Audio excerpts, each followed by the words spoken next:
क्या आपको डायबिटीज़ है और आप अपना वज़न बढ़ाना चाहते हैं? बहुत लोग मेरे पास फ़ोन करते हैं, सवाल करते हैं, कमेंट करते हैं मेरे यूट्यूब वीडियोस पे कि सर कुछ ऐसा बताइए कि वज़न कैसे बढ़ाएं, मेरे को डायबिटीज़ है। तो अगर आपको भी डायबिटीज़ है और आप अपना वज़न बढ़ाना चाहते हैं तो ये वीडियो आपके लिए है।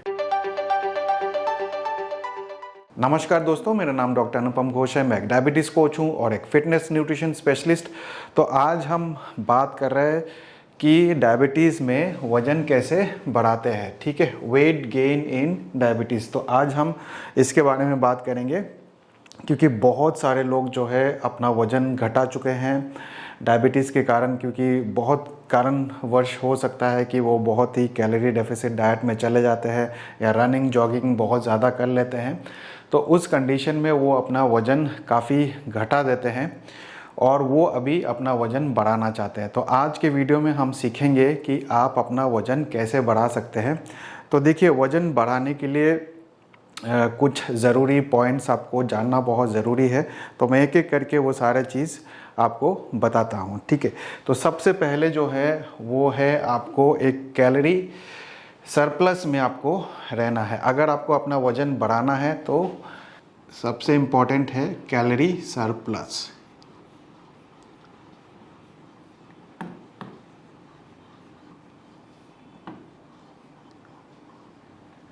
ठीक है, सबसे इम्पॉर्टेंट है कैलोरी सरप्लस। आपको अपनी कैलोरीज बढ़ानी पड़ेगी। मैं डिटेल में आपको बताऊंगा एक एक करके, पहले सारे पॉइंट आपको बता देते हैं। दूसरा जो है, अगर आपको अपना वज़न बढ़ाना है तो एक्सरसाइज करना पड़ेगा आपको। कौन सा एक्सरसाइज करना है, कैसे करना है, कितना करना है, ये भी आपको आगे बताएंगे।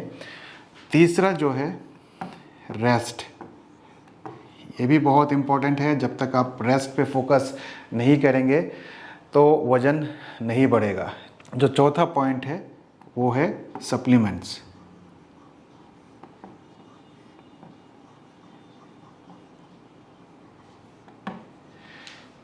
ठीक है, तो ये 4 पॉइंट है जो आपको जानना चाहिए। सबसे पहले कैलोरी सरप्लस में आपको होना चाहिए, दूसरा एक्सरसाइज करनी चाहिए, फिर रेस्ट और उसके बाद सप्लीमेंट।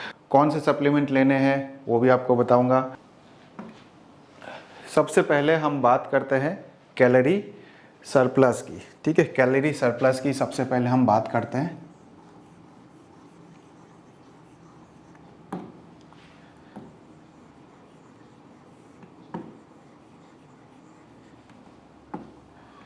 तो सबसे पहले हम बात करेंगे कैलोरी सरप्लस की। तो कैलोरी सरप्लस कैसे पता चलेगा कि आपको सरप्लस में है या नहीं है? तो उसके लिए आपको सबसे पहले जानना पड़ेगा TDEE। ये क्या है? TDE क्या है? तो देखिए, TDE है टोटल डेली एनर्जी एक्सपेंडिचर। ये आपको जानना पड़ेगा। ये आप बहुत ही आसानी से कैलकुलेट कर सकते हैं। आप गूगल में चले जाइए, TDE कैलकुलेटर टाइप करिए, आपको मिल जाएगा। वहाँ पे आपको एज, हाइट, वेट, ये सारे चीज़ डालना पड़ेगा और कितना फिज़िकल एक्टिविटी आप करते हैं, 3 दिन करते हैं, 4 दिन करते हैं, 5 दिन करते हैं और कितनी इंटेंसिटी में करते हैं, वो सारे चीज़ आप डालेंगे तो आपका TDE कैलकुलेट हो जाएगा, ठीक है। तो जितना भी आपका TDE होगा उससे कम से कम आपको 500 कैलोरीज एक्स्ट्रा लेना है। जितना भी आपका TDE होगा उससे 500 कैलोरीज आपको एक्स्ट्रा लेना है। एक और तरीका है कैलकुलेट करने का कि कितना आपको कैलोरीज चाहिए, वो है BMR, ठीक है। BMR क्या हुआ? बेसल मेटाबॉलिक रेट, ठीक है। ये है बेसल मेटाबॉलिक रेट। अब बेसल मेटाबॉलिक रेट ये भी आप जो है कैलकुलेट कर सकते हैं। आप गूगल में चले जाइए, बेसल मेटाबॉलिक रेट भी आपको पता होना चाहिए और इसको आप मल्टीप्लाई कर दीजिए 1.7। 1.7 से आप मल्टीप्लाई करेंगे तो आपका जो भी रिज़ल्ट आएगा उतना कैलोरीज आपको लेना है। तो अगर आपको वज़न बढ़ाना है तो आपको कैलोरी सरप्लस में रहना पड़ेगा। लेकिन अब सवाल ये आता है कि जिसको भी डायबिटीज़ होता है उसको शुगर भी कंट्रोल करना है। तो अगर आप बहुत ज़्यादा कार्बोहाइड्रेट खा लेंगे तो आपकी शुगर बढ़ सकती है। तो हमें शुगर लेवल को नहीं बढ़ाना है, वज़न बढ़ाना है और कैलोरी सरप्लस डाइट में रहना है। तो मैक्रोज पे आपको खास ध्यान देना है। तो मैक्रोज को कैसे आप डिवाइड करेंगे, ठीक है, मैक्रोज को कैसे डिवाइड करेंगे, तो मैक्रोज जो है प्रोटीन, फैट एंड कार्बोहाइड्रेट होता है, ठीक है, ये है आपका मैक्रोज। तो अगर आपको वज़न बढ़ाना है तो कैसे आप मैक्रोज रखेंगे, तो सबसे पहले ये लीजिए कार्ब, प्रोटीन एंड फैट। तो कार्ब को टोटल जितना भी आपका कैलोरीज है वो 25% से ज़्यादा नहीं रखना है, 25 या 30% तक आप रख सकते हैं, ठीक है, 25 से 30%, इससे ज़्यादा आपको कार्बोहाइड्रेट नहीं रखना है। उसी तरह से आपको प्रोटीन भी 25 से 30% तक रखना है, इससे ज़्यादा आपको नहीं रखना है, ठीक है। और जो फैट है आपका वो 40 से 50% आपका फैट से आना चाहिए। तो ये कैलकुलेशन आपको आना चाहिए, ये कैलकुलेशन आपको करना पड़ेगा। कार्बोहाइड्रेट जो है 25 से 30% टोटल कैलोरीज का, प्रोटीन जो है 25 से 30% टोटल कैलोरीज का, और फैट जो है 40 से 50% आपको रखना है, ठीक है। तो इस तरह से आप अपना मैक्रोज जो कैलकुलेट करेंगे, ठीक है। तो कैलोरी सरप्लस डाइट में समझ में आ गया आप लोग को। कैलोरी सरप्लस में रहना है सबसे पहले TDE plus 500 calories per day, या फिर आप BMR से भी इसको आप मल्टीप्लाई कर सकते हैं 1.7 से, जो भी आपका रिजल्ट निकलेगा वो आपका कैलोरीज होगा। उतना कैलोरीज आपको डेली लेना है वेट गेन के लिए। और उसके बाद सबसे इम्पॉर्टेंट चीज़ है मैक्रोज। तो मैक्रोज का परसेंटेज मैंने आपको बता दिया है। तो कार्बोहाइड्रेट 25 से 30, प्रोटीन 25 से 30 और फैट जो है 40 से 50% आपका टोटल कार्बोहाइड्रेट, ठीक है। तो ये हमारा पहला पॉइंट हो गया। अब हमने डिस्कस किया था कि कैलोरी सरप्लस हमने डिस्कस कर लिया। अब आता है एक्सरसाइज के ऊपर।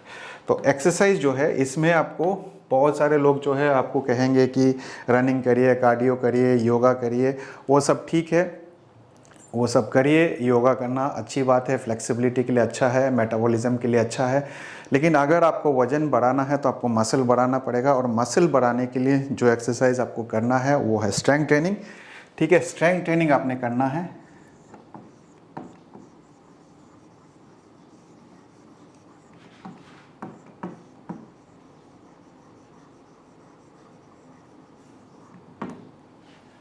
तो आपने करना है स्ट्रेंथ ट्रेनिंग। स्ट्रेंथ ट्रेनिंग में बेसिकली वेट लिफ्टिंग है, वज़न उठाना है आपको।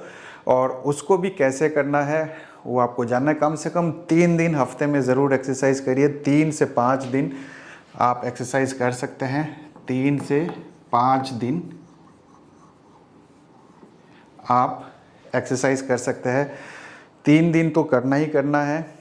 और अगर आप 5 दिन कर सकते हैं तो बहुत अच्छी बात है। इसमें बहुत सारी चीज़ है, इसको आप डिवाइड करिए, ठीक है। आप वीक वाइज डिवाइड कर सकते हैं आप इसको, जैसे वीक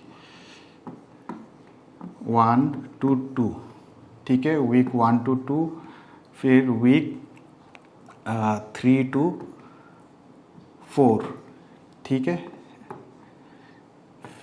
फिर वीक 6 to 8, इस तरह से आप डिवाइड करिए। तो पहला हफ्ता जो है, पहला 2 हफ्ता आपको फुल बॉडी एक्सरसाइज करनी है,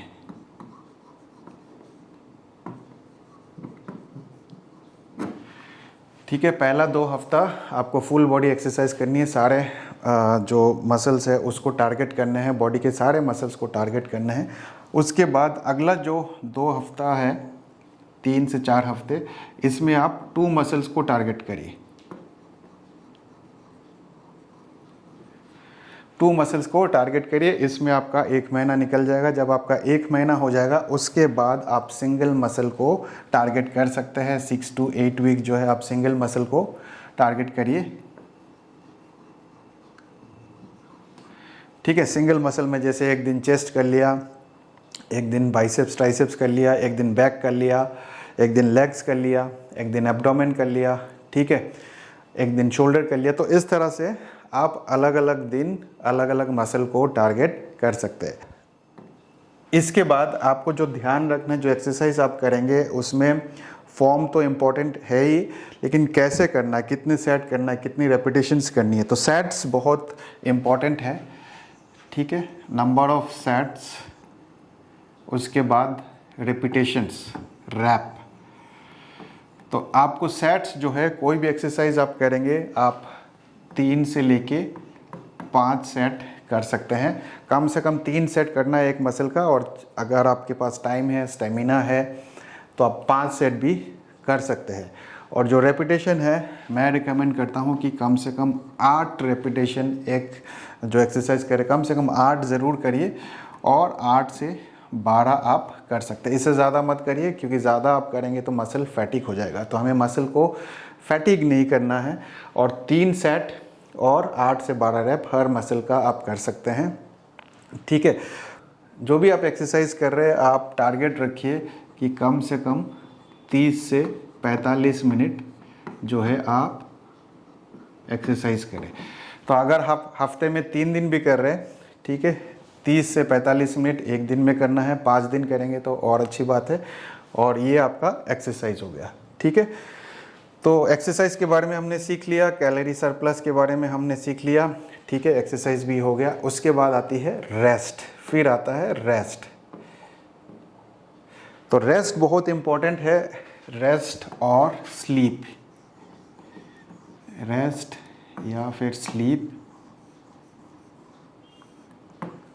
ये बहुत ही इम्पॉर्टेंट है, रेस्ट और स्लीप। अगर आप अपने बॉडी को रेस्ट नहीं देंगे, बॉडी रिकवर नहीं कर पाएगा, तो फिर इंजरी होने का चांसेस है, फिर आप एक्सरसाइज कंटिन्यू नहीं कर पाएंगे।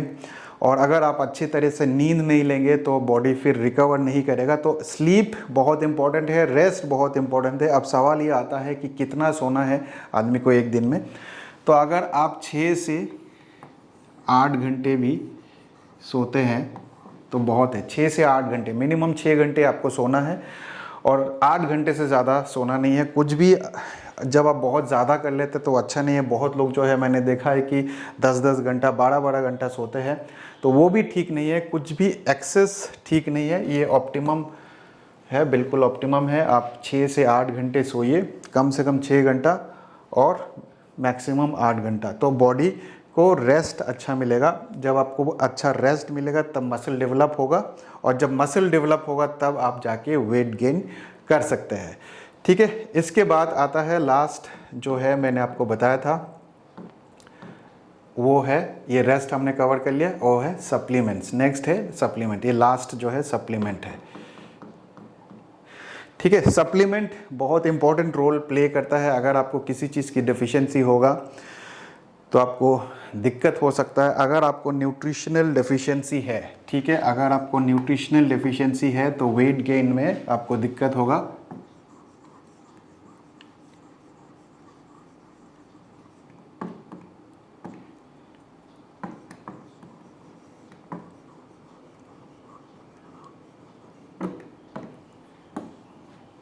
न्यूट्रिशनल डेफिशिएंसी, काफ़ी लोगों को न्यूट्रिशनल डेफिशिएंसी होता है, तो इसलिए सप्लीमेंट बहुत ज़रूरी है। और सबसे कॉमन न्यूट्रिशनल डेफिशिएंसी जो है वो है विटामिन डी, वो है विटामिन डी। तो आपको विटामिन डी के सप्लीमेंट लेना पड़ेगा। मैं रिकमेंड करता हूँ 60,000 इंटरनेशनल यूनिट हफ्ते में एक बार, कम से कम 3 महीने के लिए लेना चाहिए। लेकिन उसके पहले आप इन्वेस्टिगेशन कराइए, चेक करिए, देखिए कि न्यूट्रिशनल डेफिशिएंसी है या नहीं है।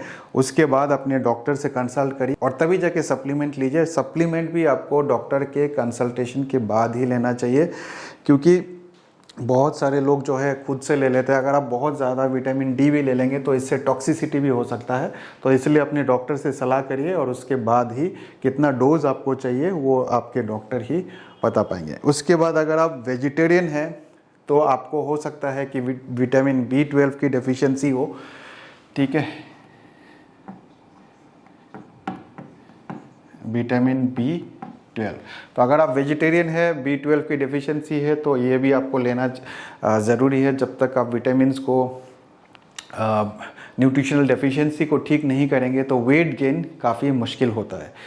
इसके बाद आता है potassium, mineral, magnesium. Potassium magnesium जो है वो है मिनरल्स, ठीक है। पोटेशियम मैग्नीशियम भी काफ़ी लोगों में प्रॉब्लम होती है। अगर आपको मसल पेन हो रहा है या मसल में एक हो रहा है या फिर बहुत ज़्यादा आपका स्ट्रेंथ नहीं मिल रहा है, तो वो हो सकता है कि पोटेशियम और मैग्नीशियम की डेफिशिएंसी की वजह से हो। तो पोटेशियम और मैग्नीशियम का सप्लीमेंट भी लेना ज़रूरी है, लेकिन अपने डॉक्टर के सलाह करने के बाद।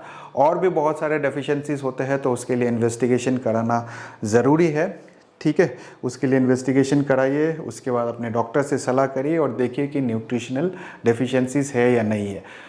सप्लीमेंट प्लीज़ आप लोग वैसे मत लीजिए, जब ज़रूरत है तो तभी लीजिए, उसके अलावा आप मत लीजिए। क्योंकि बहुत सारे लोगों को मैं देखता हूँ कि अपने मन से ही सप्लीमेंट लेना शुरू कर देते हैं, तो ऐसा आप लोग मत करिए, ठीक है।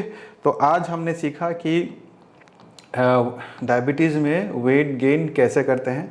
तो ये 4 चीज़ हमने कवर कर लिया। सबसे इम्पॉर्टेंट चीज़ है कैलोरी सरप्लस, फिर एक्सरसाइज, फिर रेस्ट, फिर सप्लीमेंट। तो उम्मीद करता हूँ कि आज इस वीडियो से आपने सीखा होगा कि अगर आपको डायबिटीज़ है तो वेट गेन कैसे करते हैं।